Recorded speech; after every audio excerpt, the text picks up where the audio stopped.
Hi, TorontoJS. My name is Amy Lamb, and I'll be speaking about building a new design system at HashiCorp. Step 1, icons.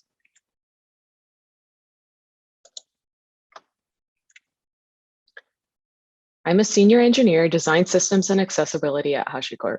I live in San Francisco, but lurk in TorontoJS. I consider myself a product-minded developer with a focus on the front end. I'm a fan of design systems, UX, and DX, and you can ping me at Amy R. Lamb on Twitter. I'll give a little bit of background about HashiCorp.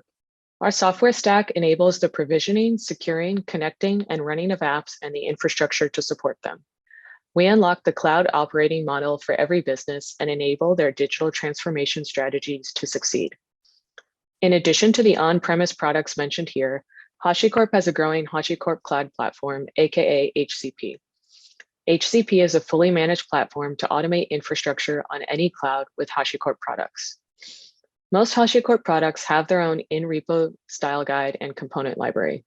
There was also a legacy cross-product design system with some adoption. The vision of the new design system is to further unify the HashiCorp product line. If you think of IKEA, it's easy to recognize an IKEA product.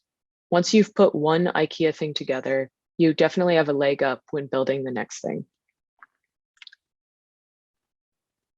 Why icons? Icons provided an avenue to bring the product and marketing sides of the company together. With icons, we were able to get folks speaking the same visual language across different products and front-end frameworks. HashiCorp's customer-facing products use Ember.js on the front end. Each product has its own microsite for documentation and marketing in Next.js. The long-term goal is to build a multi-framework design system. Icons also provided a way to make a wide impact to hopefully pave the way for the adoption of the new HashiCorp design system. We shipped 2 NPM packages, one with the Ember component and one that's framework agnostic raw SVGs. Let's go through the icon set. HashiCorp's Flight icon set was forked from GitHub's Feather icon set, 700 icons and counting. There are 4 types of icons in Flight: generic, filled, off, and contained. The default icon is the generic style. There are 2 optimized sizes of icons, 16px and 24px. It's important to note that there are differences in the SVG path at both sizes. Because of the visual differences, a 16px icon should not be scaled up to a 24px size, and vice versa. Here's one example of icon usage. If there is one failure in a list of otherwise successful builds, use a filled failure icon, but keep the remaining check marks as contained success icons so that the failure stands out more to the user. Icon imagery can be powerful in making super technical concepts easier to grok at a glance. Let's go through the icon component code. Here we have the alert circle icon. The simplest invocation of the icon is passing in the name. I'll go through some of the component defaults. In the CSS, we are setting the display to inline block by default. ARIA hidden is set to true. We have a data test icon equal to the name property for the developer's testing convenience. You can think of it as a DOM hook for testing. The fill is set to the current color. The ID is a unique automatically generated ID. This provides a way to distinguish between 2 icons with the same name on the same page. The width and height are set to a default size of a 16 by 16 view box. Then we have this use.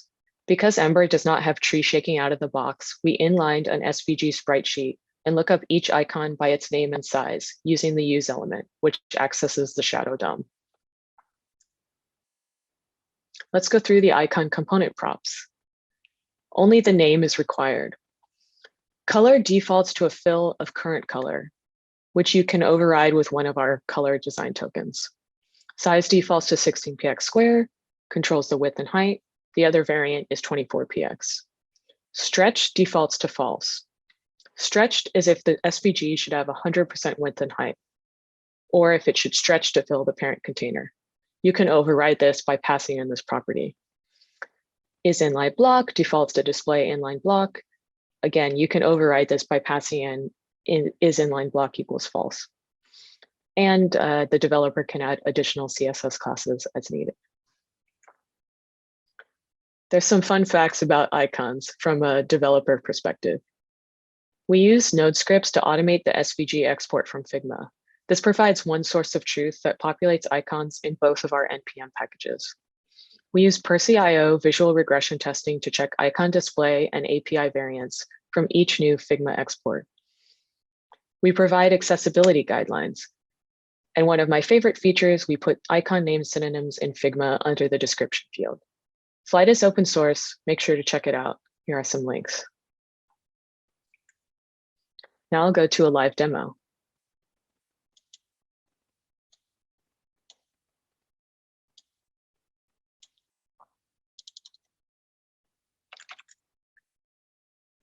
I mentioned the synonyms in Figma that we have stored under Ember.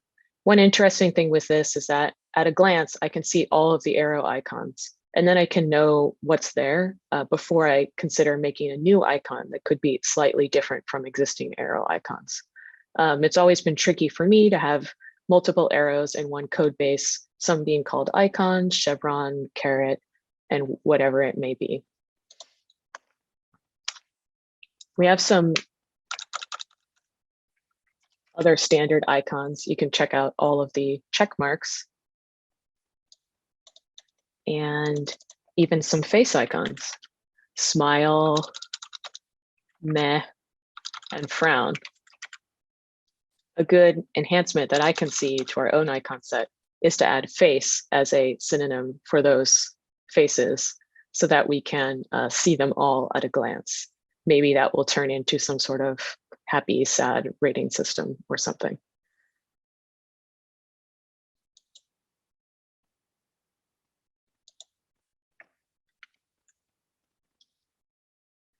Looking forward, HashiCorp's Flight icon project has reached a 1.0, but there will be changes coming in the future. There's an existing loading spinner on the left in the legacy design system.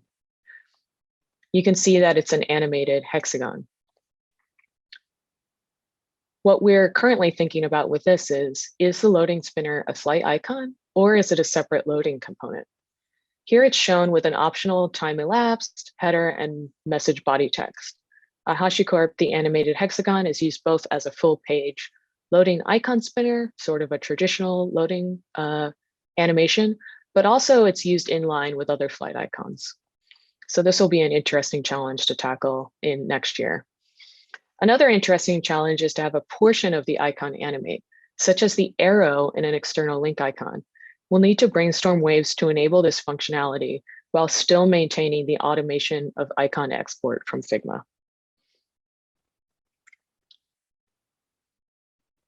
Thank you for coming to this talk. What are next steps? Iterating and maintaining the flight icon set, addressing performance considerations, and more.